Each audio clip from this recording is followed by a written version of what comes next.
So guys welcome back to micro classes. हमारी Meerut university और Saharanpur university की बीएड की क्लासेस चल रही हैं। आज का हमारा सब्जेक्ट है contemporary India and education. Contemporary India की यह 11th क्लास है। आज का हमारा टॉपिक है माध्यमिक शिक्षा आयोग, जिसे हम मुदालियर आयोग भी कहते हैं। ये शिक्षा से संबंधित एक आयोग था जो कि 1952-53 में आया था।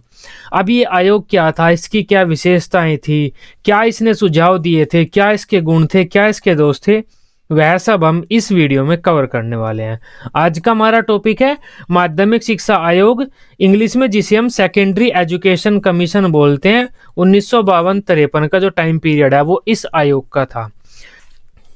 अब देखो, सन 1947 में भारत आज़ाद हो चुका था, भारत की सरकार बन चुकी थी अपनी, भारतीयों की सरकार। 1947 में भारत की आज़ादी के बाद 1948 में भारतीय सरकार ने राधा कृष्णन आयोग की स्थापना की थी। उस आयोग का उद्देश्य था जो हायर लेवल की एजुकेशन है, विश्वविद्यालय शिक्षा है, उसमें सुधार करना। उसके बाद भारतीय सरकार ने माध्यमिक शिक्षा आयोग की स्थापना की। कब की थी? 1952 में की थी। इस आयोग का क्या उद्देश्य था? माध्यमिक शिक्षा की कमियों को जानते हुए अब माध्यमिक शिक्षा में सुधार हेतु आवश्यक सुझाव भारतीय सरकार को प्रदान करना, यह इस आयोग का उद्देश्य था। आयोग का क्या नाम था? माध्यमिक शिक्षा आयोग। इस आयोग के अध्यक्ष डॉक्टर लक्ष्मण स्वामी मुदालियर थे। ये इनका फोटो है, ये डॉक्टर लक्ष्मण स्वामी मुदालियर थे। ये उस आयोग के अध्यक्ष थे। इन्हीं के नाम पर उस आयोग को हम वह भी कहते हैं, मुदालियर आयोग भी। अब इसके बारे में थोड़ा सा पढ़ते हैं। देश की माध्यमिक शिक्षा में सुधार हेतु भारत सरकार ने 23 सितंबर 1952 को माध्यमिक शिक्षा आयोग का गठन किया। कब किया था? 23 सितंबर 1952 को। 1952 तो याद रह ही जाएगा आपके, 23 सितंबर याद रह जाए, ज्यादा अच्छी बात है। इस आयोग में 9 सदस्य तो मुख्य रूप से थे और 17 सदस्य सहयोगी भूमिका में थे। इस आयोग का अध्यक्ष मद्रास विश्वविद्यालय के कुलपति डॉक्टर लक्ष्मण स्वामी मुदालियर को बनाया गया, जो ये थे। इन्हीं के नाम पर इस आयोग को मुदालियर आयोग भी कहा जाता है। इस आयोग की जांच का विषय था भारत में तत्कालीन माध्यमिक शिक्षा से संबंधित सभी पक्षों की जांच करके उसके विषय में रिपोर्ट देना और उसके पुनर्गठन एवं सुधार के संबंध में सरकार को सुझाव देना। अब माध्यमिक शिक्षा कैसी है, उसमें क्या कमियां हैं, उसके बारे में रिपोर्ट बनाना और उनकी जो कमियां हैं माध्यमिक शिक्षा की, भारतीय माध्यमिक शिक्षा की जो कमियां हैं, उसके पुनर्गठन व उसमें सुधार है तो आवश्यक सुझाव सरकार को देना। मुदालियर आयोग ने 1953 में अपनी रिपोर्ट भारत सरकार के सामने प्रस्तुत की। इस रिपोर्ट में 15 अध्याय थे और 244 प्रश्न थे, जिसमें से भारत सरकार द्वारा अधिकतर सुझावों को स्वीकार कर लिया गया। अब ये जो माध्यमिक शिक्षा आयोग था, मुदालियर आयोग, इसने भारतीय शिक्षा व्यवस्था के इन पक्षों के बारे में अपने सुझाव दिए। ये 10 हेडिंग है, इंपॉर्टेंट है, ये आपको रटनी पड़ेंगी, समझनी पड़ेंगी। ये 10 हेडिंग है, 10 पॉइंट है। इनके बारे में मुदालियर आयोग ने अपनी सिफारिशें की, संस्तुतियां की। पेपर में आपके विशेषताएं या फिर गुणाएं, सिफारिशें, संस्तुतियां, हेडिंग यही रहेंगी। बात एक ही है, गुण आता है, गुण में भी आप ये सारी बातें लिख देंगे क्योंकि ये सारी बातें सही हैं। भारतीय शिक्षा व्यवस्था में परिवर्तन हेतु ये मुदालियर आयोग ने कही थी। मुदालियर आयोग वैसे तो अच्छा आयोग था, इसकी काफी प्रभाव पड़ा भारतीय शिक्षा पर और इसने अपनी जो सिफारिशें की थी वे अधिकतर मान भी ली गई थी। लेकिन इस आयोग में कुछ कमियां भी थी, थोड़ा कंफ्यूजन भी थी इस आयोग की बातों में।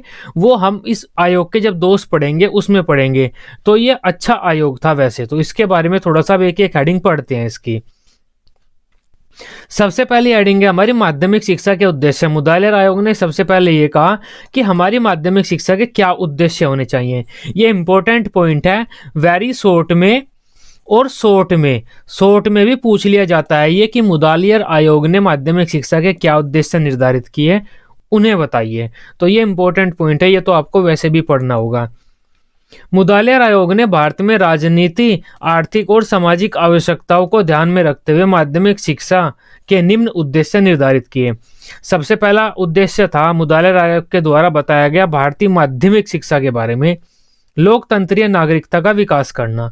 माध्यमिक शिक्षा का प्रमुख उद्देश्य छात्रों में लोकतंत्रीय नागरिकता का विकास करना होना चाहिए। फलस्वरूप यह शिक्षा प्रत्येक व्यक्ति में सभी प्रकार की सामाजिक, आर्थिक, राजनीतिक विषयों पर स्वतंत्रता पूर्वक निर्णय लेने की क्षमता का विकास करने वाली होनी चाहिए। भारत एक लोकतंत्रात्मक देश है जहाँ पर संविधान अपना लागू है, तो भारतीय जो नागरिक है वे ऐसे होने चाहिए जिन्हें लोकतंत्र क्या होता है उसकी जानकारी हो और उसके संबंध में वे अपने निर्णय ले सके, क्योंकि भारतीयों को ही तो नेता वगैरह चुनने हैं वोट देकर। इस वजह से भारत को अपने लोकतंत्र की नागरिकता क्या होती है उसकी जानकारी होनी चाहिए। व्यक्तित्व का सर्वांगीण विकास।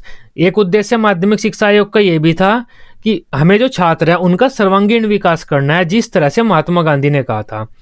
माध्यमिक शिक्षा का एक अन्य प्रमुख उद्देश्य छात्रों के व्यक्तित्व का सर्वांगीण विकास करना होना चाहिए। शिक्षा का संगठन इस प्रकार से किया जाना चाहिए कि छात्रों का साहित्यिक, कलात्मक, सांस्कृतिक विकास हो, छात्र अपनी संस्कृति विरासत को भलीभांति समझ सके और उसके विकास में आधारभूत योगदान दे सके। इसके बारे में आप कुछ अपने बारे में भी लिख सकते हैं कि सर्वांगीण विकास हो छात्रों का, और जो सामाजिक, सांस्कृतिक, सर्वांगीण विकास में तो शारीरिक, मानसिक, सामाजिक, सांस्कृतिक, धार्मिक सारे विकास आ जाते हैं, तो सारे विकास आप यहाँ पर लिख सकते हैं। व्यावसायिक कुशलता में उन्नति।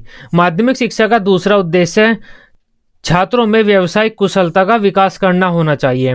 फलस्वरूप माध्यमिक शिक्षा के अंतर्गत औद्योगिक एवं व्यावसायिक विषयों को स्थान दिया जाना चाहिए। इन विषयों की शिक्षा से छात्र और देश दोनों का हित होगा। छात्र अपनी शिक्षा प्राप्त करके स्वतंत्रता पूर्वक किसी व्यवसाय में लग सकेंगे, उन्हें नौकरी खोजने के लिए इधर उधर भटकना नहीं पड़ेगा।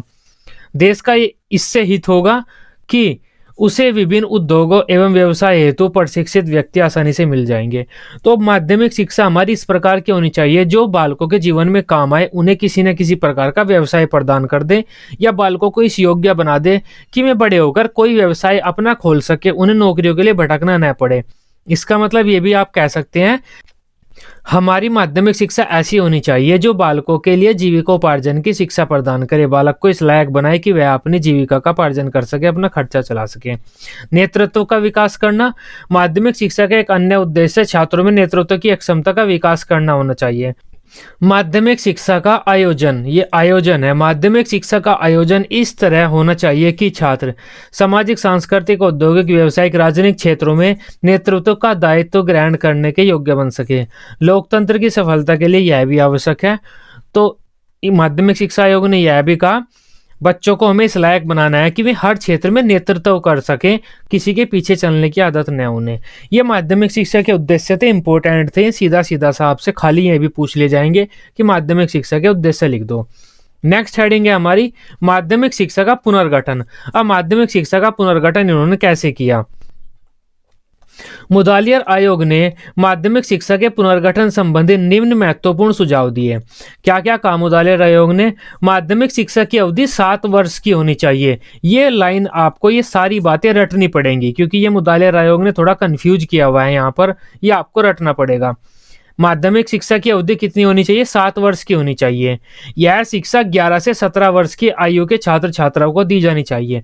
अब देखो यहाँ तो 7 वर्ष कह दिया माध्यमिक शिक्षा आयोग ने, लेकिन 11 से 17 वर्ष की जो आयु अगर आप देखें तो ये 6 वर्ष ही बैठते हैं। 11 में आप 6 जोड़े तो 17 बन जाता है, तो ये 6 वर्ष बैठते हैं। ये एक हल्की सी कंफ्यूजन वाली बात हुई यहाँ पर। माध्यमिक शिक्षा की अवधि को निम्न 2 भागों में विभाजित किया जाना चाहिए। सबसे पहला होता है जूनियर शिक्षा, दूसरा होता है उच्चतर माध्यमिक शिक्षा। आयोग ने माध्यमिक शिक्षा को 2 भागों में बांटा, जूनियर शिक्षा में और उच्चतर माध्यमिक शिक्षा में। जूनियर शिक्षा 3 वर्ष की होनी चाहिए, उच्चतर माध्यमिक शिक्षा 4 वर्ष की होनी चाहिए। इस हिसाब से अगर देखें तो जूनियर शिक्षा में 6, 7, 8 ये कक्षाएं आ गई और उच्चतर माध्यमिक शिक्षा में 9, 10, 11, 12 ये कक्षाएं आ गई। वही चल रहा है जूनियर में, अभी भी यही आती हैं। तब माध्यमिक शिक्षा ने एक ये बात कही। दूसरी बात इस आयोग ने क्या कही, इंटरमीडिएट कक्षा को समाप्त कर देना चाहिए। 11वीं को हाई स्कूल से जोड़ दो और 12वीं कक्षा को खत्म कर दो, सीधा यूनिवर्सिटी से ही जोड़ दो। अब इन्होंने क्या कहा, 12वीं कक्षा ही खत्म कर दी क्योंकि उसे यूनिवर्सिटी के कोर्सेज में रख दिया, माध्यमिक कक्षाओं में से निकाल दिया। अगर हम 12वीं कक्षा को निकाल देते हैं तब जो हमारी उच्चतर माध्यमिक कक्षा है वो भी 3 ही बच जाती है, 4 वर्ष की नहीं बचती।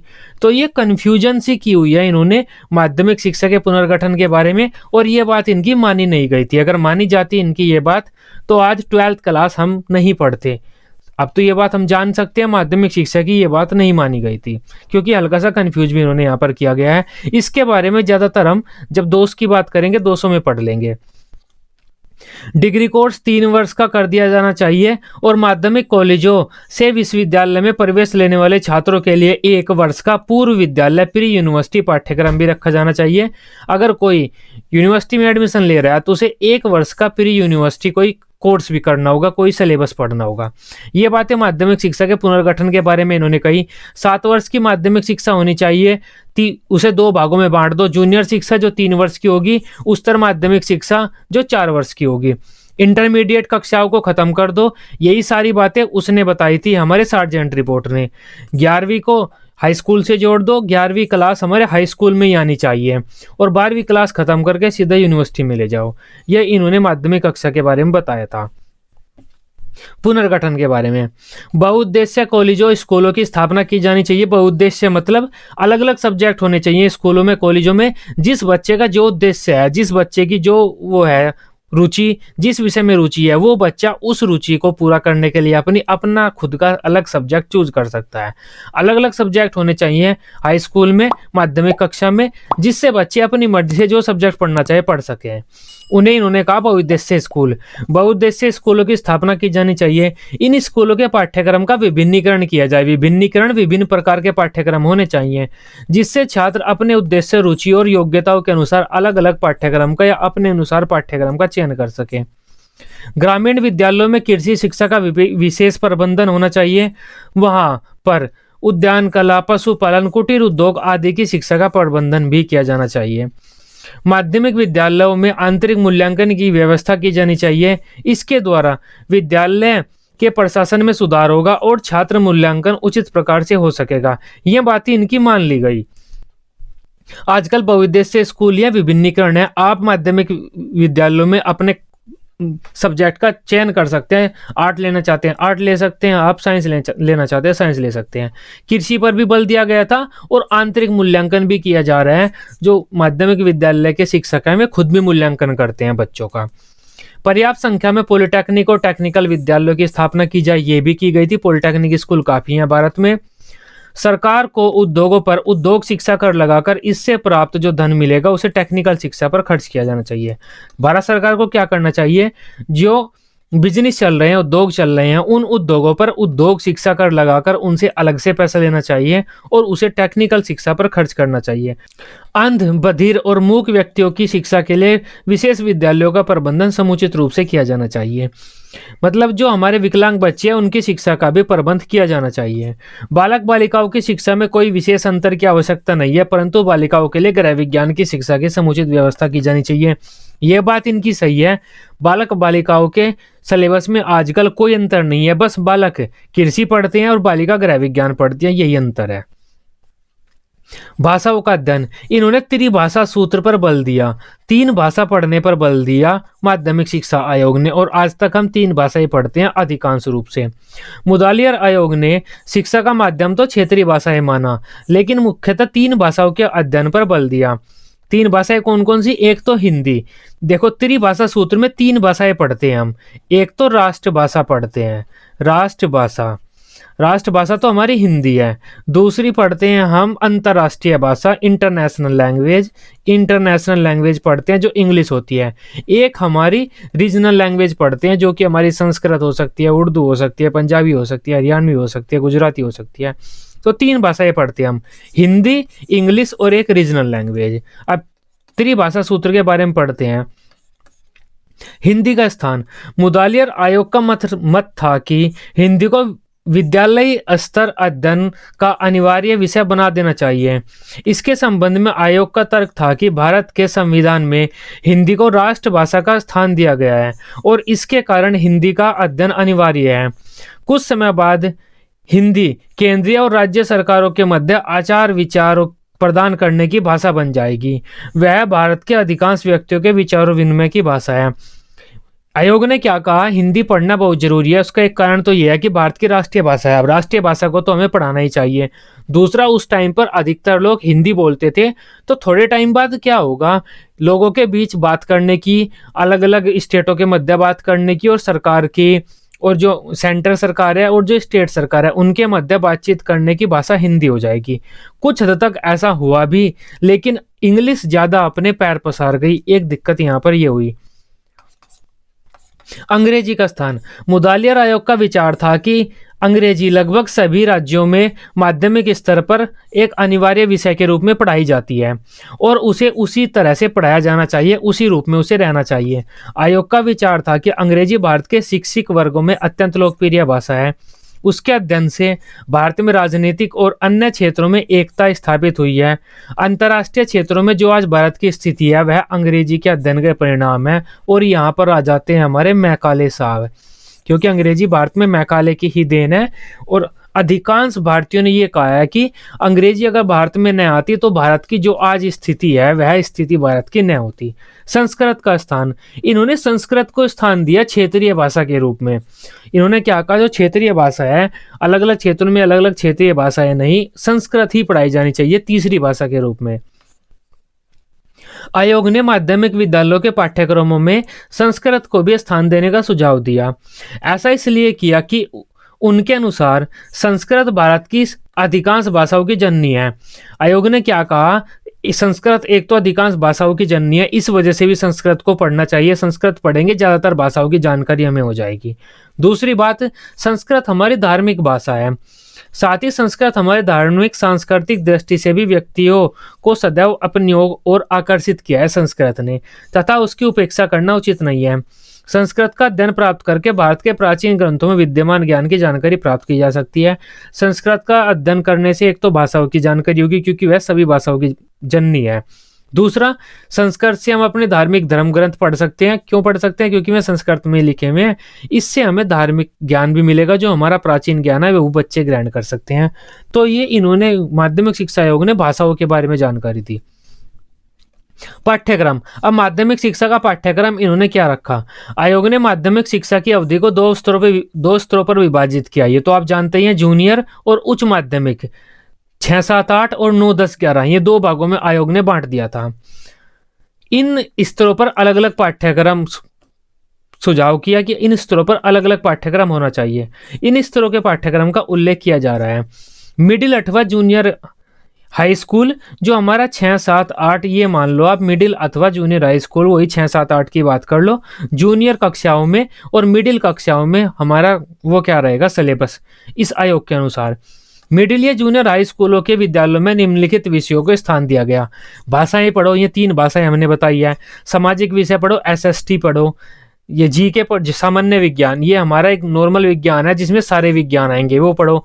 गणित पढ़ो, कला तथा संगीत पढ़ो, हस्तशिल्प हैंड क्राफ्टिंग को भी इन्होंने स्थान दिया, वो गांधी वाली।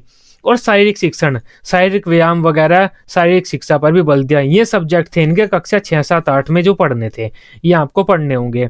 उसके बाद आ जाते हैं 9, 10 और 11 में, क्योंकि 12 को तो इन्होंने खत्म कर दिया था। हाई और हायर सेकेंडरी स्कूल में 9, 10, 11 में क्या सिलेबस पढ़ना होगा बच्चों को। आयोग ने यह सुझाव दिया कि माध्यमिक शिक्षा के उच्च स्तर पर पाठ्यक्रम के विषयों का विभिन्नीकरण किया जाना चाहिए। वही बात आ गई, विभिन्नीकरण, अलग अलग पाठ्यक्रम होने चाहिए, जिससे जिस बच्चे की जिस पाठ्यक्रम में रुचि हो वह उस विषय को पढ़ सके, जिससे कि छात्र अपनी रुचि तथा आवश्यकताओं के अनुसार विषयों का चयन कर सके और उनकी रुचि व आवश्यकताओं की पूर्ति हो सके। इसके लिए आयोग ने विषयों को 2 भागों में विभाजित कर दिया। एक तो आंतरिक विषय, दूसरा वैकल्पिक विषय। आंतरिक विषय सबको पढ़ने थे, वैकल्पिक विषयों में से कोई भी एक विषय का चुनाव कर सकते थे सब छात्र। आंतरिक विषयों का अध्ययन सभी छात्रों के लिए अनिवार्य कर दिया गया, जैसे कि 3 भाषाएं, गणित, सामाजिक विज्ञान आदि। कुछ आंतरिक विषय थे जो सभी छात्रों को पढ़ने होंगे।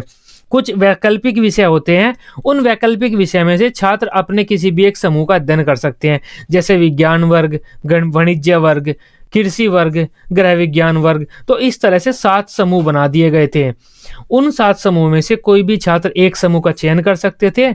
उसके साथ ही ये जो हमारे आंतरिक विषय थे ये सभी को पढ़ने होंगे। तो ये एक सिलेबस निर्धारित किया गया था।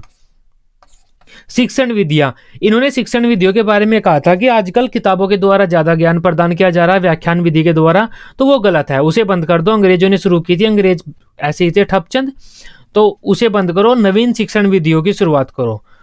अब उसकी बात करते हैं उन्होंने शिक्षण विधियों में क्या क्या कहा। माध्यमिक शिक्षा आयोग का मत था कि माध्यमिक विद्यालयों में प्रयुक्त शिक्षण विधियां निरस्त तथा निर्जीव हैं, फलस्वरूप उनके स्थान पर सजीव तथा सक्रिय अथवा स्फूर्तिपूर्ण शिक्षण विधियों का प्रयोग किया जाना चाहिए। इस संबंध में आयोग ने निम्न मत दिए। पहला मत क्या था, शिक्षण विधियों का उद्देश्य छात्रों को केवल कुशलता का ज्ञान प्रदान करना ही नहीं होना चाहिए, बल्कि उनमें उचित मूल्य, उचित दृष्टिकोण अथवा कार्य करने की उचित आदतों का निर्माण करना होना चाहिए।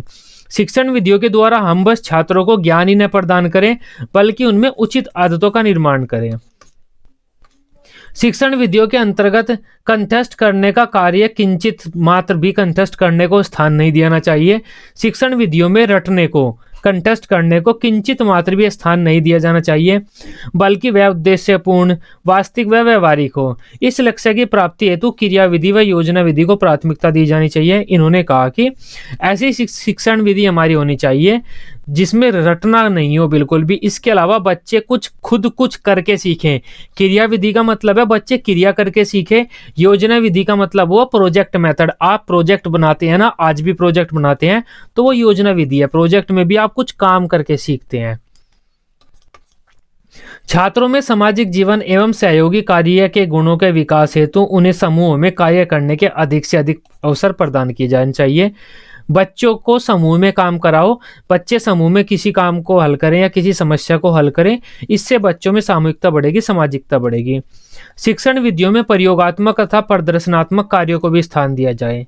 शिक्षण विधियां ऐसी होनी चाहिए जो बच्चों की व्यक्तिगत मांगों को पूरा करती हों, सभी बच्चों के अनुरूप होनी चाहिए शिक्षण विधियां। विद्यालयों को मान्यता प्रदान करना। अब विद्यालयों को मान्यता प्रदान करने के बारे में इन्होंने क्या कहा, विद्यालयों की मान्यता के बारे में कर्जन ने भी कहा था कि जो माध्यमिक विद्यालय हैं उन्हें सरकार से मान्यता लेनी चाहिए, यूनिवर्सिटी से भी मान्यता लेनी चाहिए, तो काफ़ी इन पर बंधन लगा दिया था।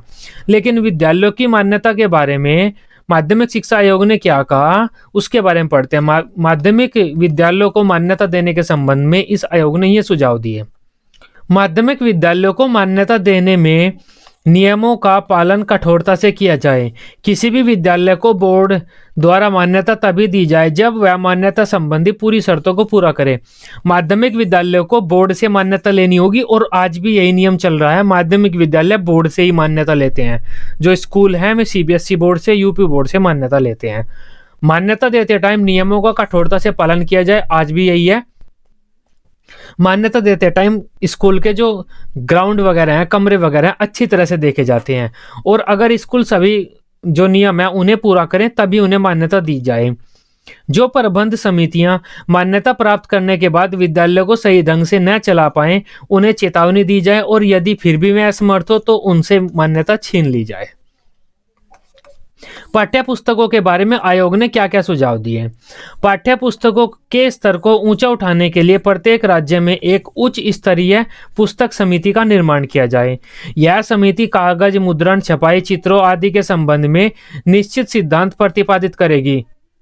एक विषय की पाठ्यपुस्तक निर्धारित करने के स्थान पर कुछ पाठ्यपुस्तकें निर्धारित कर दी जानी चाहिए।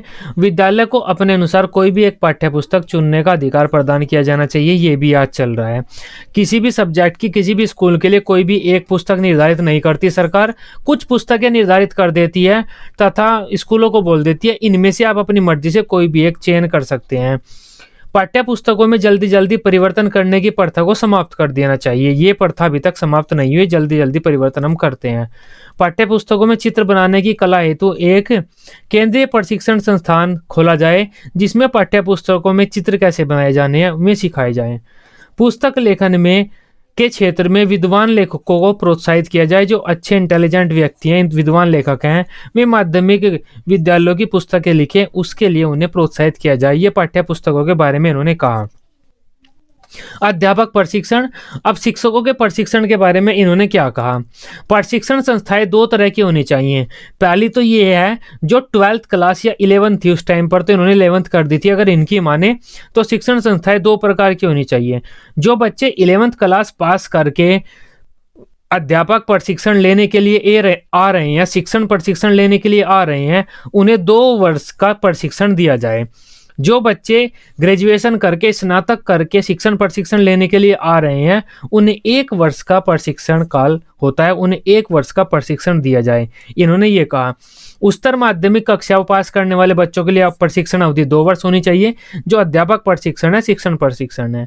और स्नातकों हेतु जो ग्रेजुएशन पास कर चुके हैं उनके लिए 1 वर्ष होनी चाहिए प्रशिक्षण अवधि, तथा ये जो अवधि है 1 वर्ष की कुछ समय बाद 2 वर्ष की कर देनी चाहिए। अब ये बात बीएड पर फिट बैठती है। अगर हम बीएड की बात करें तो पहले बीएड 1 वर्ष थी, क्योंकि बीएड हमारी ग्रेजुएशन के बाद होती है, और अब 2016 के बाद थोड़े टाइम बाद आकर बीएड 2 वर्ष की हो गई। तो ये बात चाहे किसी भी तरीके से जुगाड़बाजी करके ही, लेकिन बीएड पर फिट बैठती है इनकी। प्रशिक्षण संस्थाओं में छात्र अध्यापक मतलब जो बच्चे पढ़ रहे हैं से किसी भी तरह का कोई शुल्क नहीं लिया जाना चाहिए। उनको राज्य द्वारा छात्रवृत्तियों के रूप में पर्याप्त सहायता प्रदान करनी चाहिए। जो प्रशिक्षित अध्यापक विभिन्न विद्यालयों में कार्य कर रहे हैं उन्हें प्रशिक्षण प्राप्त करने हेतु पूर्ण वेतन का अवकाश दिया जाना चाहिए। अब देखो इन्होंने ये कहा जो बच्चे प्रशिक्षण संस्थाओं में प्रशिक्षण प्राप्त कर रहे हैं उनसे कोई भी फीस न लो जो छात्र अध्यापक हैं। छात्र अध्यापक मतलब ऐसे स्टूडेंट जो आगे जाकर अध्यापक बनेंगे। उल्टा उन्हें छात्रवृत्तियां प्रदान करो, स्कॉलरशिप दो, जिससे कि वे प्रशिक्षण प्राप्त करने के लिए आ सकें। जो टीचर पहले से ही पढ़ा रहे हैं, अनट्रेन्ड है, उन्हें ट्रेनिंग नहीं दी गई है, उन्हें ट्रेनिंग दो और उस ट्रेनिंग का भी उन्हें पूरा पैसा दो जो उनकी सैलरी है। ट्रेनिंग की सैलरी उनकी मत काटो। प्रशिक्षण काल में छात्र अध्यापक को प्रशिक्षण संस्थाओं से संबंध छात्रावासों में ही रहना अनिवार्य कर दिया जाना चाहिए। छात्र अध्यापक हैं, जो प्रशिक्षण संस्थाओं में बच्चे हैं, उनके लिए सामाजिक जीवन से संबंधित कार्यों का भी आयोजन किया जाना चाहिए। प्रशिक्षण काल के अंतर्गत शिक्षण शास्त्र के विभिन्न अंगों के संबंध में अनुसंधान कार्य भी किया जाना चाहिए। इस कार्य को संपन्न कराने के लिए प्रत्येक विद्यालय के अधीन एक प्रदर्शनात्मक विद्यालय डेमोन्स्ट्रेटर स्कूल होना चाहिए। इन्होंने क्या कहा, जो बच्चे हैं टीचर बनने की ट्रेनिंग ले रहे हैं, टीचर ट्रेनिंग प्रोग्राम से जुड़े हुए शिक्षण प्रशिक्षण ले रहे हैं, उन्हें विद्यालयों के जो छात्रावास है उन्हीं में रहना अनिवार्य करना चाहिए, जिससे कि उनके व्यक्तित्व में भी सुधार आ सके। और इसके अलावा शिक्षण प्रशिक्षण की ये जो कार्यक्रम है इसके क्षेत्र में शोध भी किए जाने चाहिए, रिसर्च भी की जानी चाहिए। प्रशिक्षण विद्यालय में अध्यापकों माध्यमिक विद्यालयों के कुछ तथा विद्यालय निरीक्षकों में समय समय पर विचार विमर्श भी होने चाहिए। जो प्रशिक्षण विद्यालय के अध्यापक है और माध्यमिक विद्यालय के शिक्षक हैं और निरीक्षक हैं कुछ, तो उनमें आपस में विचार विमर्श भी होने चाहिए। प्रशिक्षित शिक्षकों की कमी को दूर करने हेतु अल्पकालीन प्रशिक्षण पाठ्यक्रम भी लागू किया जाए। ऐसे शिक्षकों के लिए जो पढ़ रहे हैं, पहले से पढ़ा रहे हैं, उनके लिए कुछ समय के लिए प्रशिक्षण कार्यक्रम भी लागू किया जाए।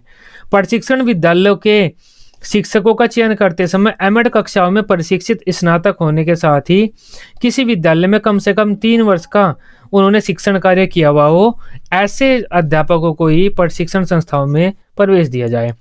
अब ये जो शिक्षण प्रशिक्षण संस्थाएं हैं, इनमें जो टीचर बनेगा, टीचर किसे रखना है आपको, एमएड की हुई हो, जिसने एमएड करने के साथ साथ 3 वर्ष तक उसने किसी स्कूल में पढ़ाया हो। ऐसा कोई व्यक्ति जिसने एमएड की हुई है और 3 वर्ष का उसे एक्सपीरियंस है पढ़ाने का, उसे ही आप इन प्रशिक्षण संस्थाओं में प्रशिक्षक के रूप में नियुक्त करो। स्त्री शिक्षा के बारे में इन्होंने क्या कहा, बालकों की तरह बालिकाओं को भी किसी भी प्रकार की शिक्षा प्राप्त करने का समान अधिकार हो। बालिकाओं के लिए गृह विज्ञान का अध्ययन अनिवार्य कर दिया जाए। माध्यमिक स्तर पर गृह विज्ञान की अलग से व्यवस्था की जाए। आवश्यकता अनुसार बालिका विद्यालय खोली जाए। जिस जगह पर बालिका विद्यालय खोलना संभव न हो वहां सह शिक्षा को स्वीकृत किया जाए। सह शिक्षा मतलब को एजुकेशन। को एजुकेशन अगर आपसे पूछता है कोई कि को एजुकेशन क्या होता है, को एजुकेशन एक ऐसी शिक्षा होती है जिसमें प्रत्येक क्लास में लड़के तथा लड़कियां एक साथ बैठकर शिक्षा लेते हैं। हमने को एजुकेशन से पढ़ाई की है। कोई ऐसा बच्चा जिसने सिर्फ उसी स्कूल में पढ़ाई की है जहां पर लड़के लड़के ही थे, या फिर कोई ऐसी लड़की जिसने उसी स्कूल में पढ़ाई की है जहां पर सिर्फ लड़कियां लड़कियां ही थी, तो वो को एजुकेशन वाला नहीं हुआ। को एजुकेशन के स्कूल में लड़के भी पढ़ते हैं और लड़कियां भी पढ़ती हैं, एक साथ एक क्लास में दोनों बैठते हैं। तो आप बालिका विद्यालय खोलो, अगर बालिका विद्यालय कहीं स्थान पर आप नहीं खोल सकते तो वहां पर सह शिक्षा को एजुकेशन को बढ़ाओ।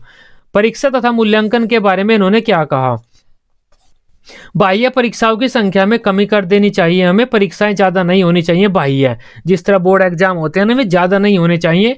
तभी बोर्ड एग्जाम एक ही बार होता है, हमारा 10th क्लास में होता है अब, और 12th में होता है, तो मतलब 2 ही बार हो रहा है, बाह्य परीक्षाएं ज्यादा नहीं हो रही। निबंधात्मक परीक्षाओं को हटाने का प्रयास किया जाए और वस्तुनिष्ठ परीक्षा की व्यवस्था की जाए। ये अभी तक नहीं हुआ है, धीरे धीरे हो जाएगा। नई शिक्षा नीति में भी इसकी बात कही गई है। निबंधात्मक परीक्षाओं में बच्चे रटते ज्यादा हैं, तो वस्तुनिष्ठ परीक्षाओं की व्यवस्था की जाए। किसी बच्चे की हैंडराइटिंग खराब है, उसके नंबर कट जाते हैं, तो वस्तुनिष्ठ परीक्षाओं में ये सारी कमियां नहीं है। अंतिम मूल्यांकन के समय आंतरिक परीक्षाओं के अंतिम मूल्यांकन के समय आंतरिक परीक्षाओं के अतिरिक्त नियतकालीन परीक्षाओं तथा विद्यालय अभिलेखों पर भी उचित ध्यान दिया जाए। जो मूल्यांकन हो रहा है बच्चों का, उसमें जो इंटरनल एग्जाम है उसके साथ साथ जो टेस्ट लिए गए हैं और जो रिकॉर्ड बच्चे ने बनाए हैं उन सब पर भी ध्यान दिया जाना चाहिए। आंतरिक तथा बाह्य परीक्षाओं में छात्रों के कार्य का मूल्यांकन अंकों में न किया जाए बल्कि प्रतीकात्मक हो। अब इससे क्या फायदा है, इससे कोई ऐसा विशेष फायदा नहीं है, बस बच्चों को स्पेशली तुरंत से पता नहीं चलता कि उनके नंबर कम है, तो वे हताश निराश हो जाते हैं, डिप्रेशन में चले जाते हैं। तो इन्होंने ये कहा कि नंबर न दो बच्चों को, प्रतीक दो, A grade, B grade, C grade, D grade.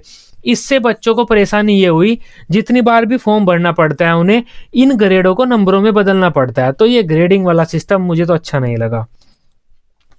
संपूर्ण माध्यमिक विद्यालयों का पाठ्यक्रम पूरा होने के बाद अंत में सार्वजनिक परीक्षा भी ली जाए इनसे। तो ये परीक्षाओं के बारे में कहा।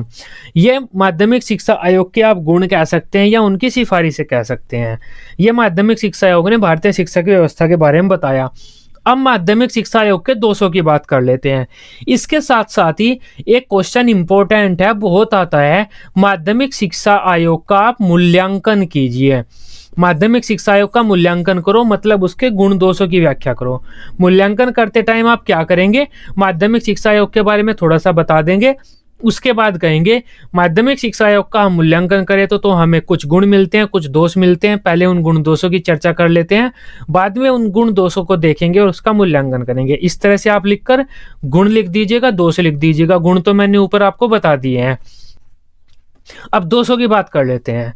दोष कौन कौन से थे इस आयोग में, माध्यमिक शिक्षा का अस्पष्ट संगठन। अब वही अस्पष्ट संगठन आ गया जो 6 साल और 7 साल की बात मैंने शुरू में ही आपको बताई थी। एक और आयोग ने 7 वर्षीय माध्यमिक शिक्षा देने की बात कही है, वहीं दूसरी ओर कक्षा 12 को विश्वविद्यालय शिक्षा से जोड़ने की भी बात कही है। अगर कक्षा 12 को विश्वविद्यालय शिक्षा से जोड़ दें हम तो 7 वर्ष नहीं 6 वर्ष की शिक्षा बच जाती है। तो ये दोनों बातें एक साथ नहीं कही जा सकती। तब कक्षा 6 से 11 की बात करें तो ये 6 वर्षीय शिक्षा होती है, 7 वर्षीय नहीं। आयोग के इस संबंध में ये सुझाव बड़े उलझे हुए थे, तभी ये सुझाव नहीं माने गए। अंग्रेजी के बारे में अस्पष्ट सुझाव। आयोग ने एक जगह तो त्रिभाषा सूत्र लागू किया और उसमें कहा गया कि अंग्रेजी को अनिवार्य भाषा के रूप में निर्धारित कर दिया जाए। दूसरी जगह आयोग ने बहुउद्देशीय स्कूलों की और पाठ्यक्रम का विभिन्नीकरण किया। वहां पर यह भी कहा कि छात्र जिस विषय को लेना चाहें उस विषय को ले सकते हैं। तो ये बात भी इनकी बहुत कंफ्यूजन करने वाली थी। आयोग ने अंग्रेजी के अध्ययन के विषयों के बारे में या अंग्रेजी विषय के बारे में अस्पष्ट सुझाव दिए हैं। कहीं तो उसे अनिवार्य विषयों की सूची में रखा है और कहीं उसे ऐच्छिक विषयों की सूची में रखा है। बहुउद्देश्य स्कूल, मतलब अलग अलग उद्देश्य के स्कूलों का निर्माण किया जाना चाहिए और एक स्कूल में छात्रों के जो उद्देश्य है उन्हें पूरा करने के उचित साधन या फिर उचित पाठ्यक्रम होना चाहिए।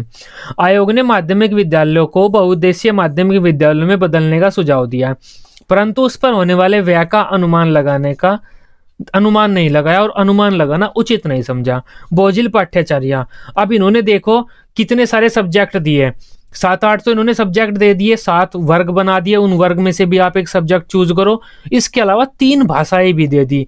तो इन्होंने क्या किया, बहुत ज्यादा लोड दे दिया बच्चों के कांधों पर, ज्यादा सब्जेक्ट दे दिए।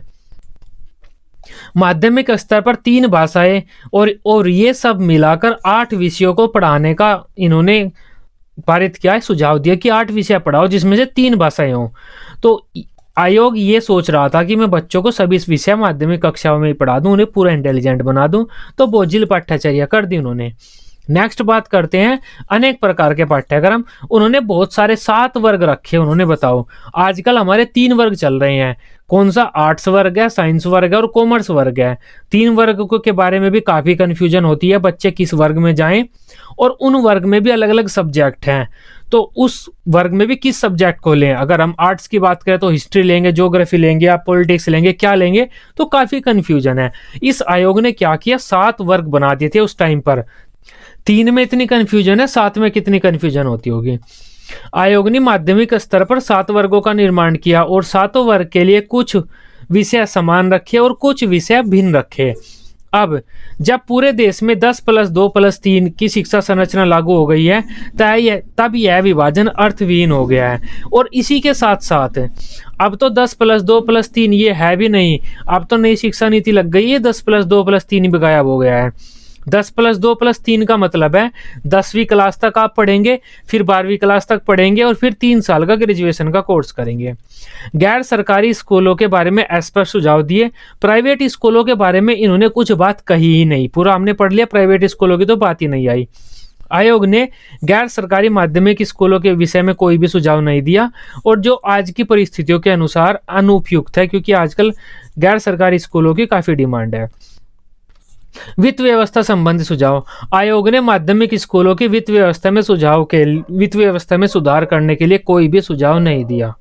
धार्मिक शिक्षा, पूरा आयोग हमने पढ़ लिया, धार्मिक शिक्षा की कहीं भी बात नहीं आई। इस आयोग ने धार्मिक शिक्षा के संबंध में कोई भी ठोस सुझाव नहीं दिया। एक तरफ प्रतीत होता है कि आयोग धार्मिक शिक्षा को सभी विद्यालयों में लागू करना चाहता है। क्यों? क्योंकि इन्होंने संस्कृत को स्थान दिया था। संस्कृत को स्थान इस वजह से दिया था छात्र धार्मिक शिक्षा प्राप्त कर सकें, और दूसरी तरफ इन्होंने धार्मिक शिक्षा को कोई भी स्थान नहीं दिया। तो दूसरी तरफ यह भी लगता है कि आयोग धार्मिक शिक्षा बच्चों को पढ़ाना चाहता था, नहीं चाहता था, तो आयोग यहाँ पर भी कंफ्यूज प्रतीत होता है। नेक्स्ट बात करते हैं इंटरमीडिएट कक्षाओं को हटाना। ये इंटरमीडिएट कक्षाओं को हटाना चाहते थे, आज तक नहीं हटी। इनका क्या उद्देश्य था उन्हें हटाने के बारे में, ये बात ये स्पष्ट नहीं कर पाए। आयोग ने कक्षा 11 को हाई स्कूल से जोड़ने की बात कही, वहीं दूसरी ओर कक्षा 12 को खत्म कर दो और उसे यूनिवर्सिटी में ही जोड़ दो। कक्षा 12 का जो सिलेबस है वो यूनिवर्सिटी में ही पढ़ाओ, सीधा 12th में मत पढ़ाओ। तो आयोग ने ये कहा कक्षा 12 को खत्म कर दो, परंतु आयोग के ऐसा करने के कारण अस्पष्ट थे और बहुत उलझे हुए थे। सुझाव में नवीनता की कमी। आयोग ने जो भी बात कही है स्त्री शिक्षा के बारे में, माध्यमिक शिक्षा के पाठ्यक्रम के बारे में, शिक्षा के उद्देश्यों के बारे में, ये सारी बातें पहले ही जो अंग्रेज आयोग लेकर आए थे उन सब ने कह दी थी। तो इस आयोग ने जो सुझाव दिए उनमें कोई ऐसा तगड़ा सा सुझाव नहीं था जो बिल्कुल ही शिक्षा व्यवस्था में सुधार ला दे, क्रांति ला दे। इन्होंने जनरल सी बातें की, ये बातें हर एक आयोग ने पहले ही कर दी थी। तो ये हमारा माध्यमिक शिक्षा आयोग था, आज की ये वीडियो थी। इस आयोग के बारे में बहुत ज़्यादा पूछा जाता है, इंपॉर्टेंट क्वेश्चन है, क्योंकि ये आयोग जब भारत आज़ाद हो गया था उसके बाद बनाया गया था, माध्यमिक शिक्षा के बारे में बनाया गया था। बीएड के टीचर आप बनने वाले हैं, बीएड में मतलब आप पढ़ रहे हैं, बीएड पढ़ने के बाद आप माध्यमिक शिक्षा के टीचर बनेंगे। इस वजह से ये आयोग आपके लिए पढ़ना इंपॉर्टेंट है। इसके गुण दोष, मूल्यांकन, विशेषताएं, सिफारिशें, बहुत कुछ पेपर में आता है, इंपॉर्टेंट टॉपिक है और ये मैंने आपको अच्छे तरह से पढ़ा दिया है। आई होप आप इस आयोग के बारे में सब कुछ अब आप समझ पाए होंगे। वीडियो अच्छी लगी हो आप इसे अपने बीएड ग्रुप में बीएड दोस्तों के साथ शेयर कर सकते हैं। बीएड की इसी तरह से डेली रेगुलर क्लासेस लेने के लिए आप इस चैनल को सब्सक्राइब कर सकते हैं। Till then, bye bye, take care.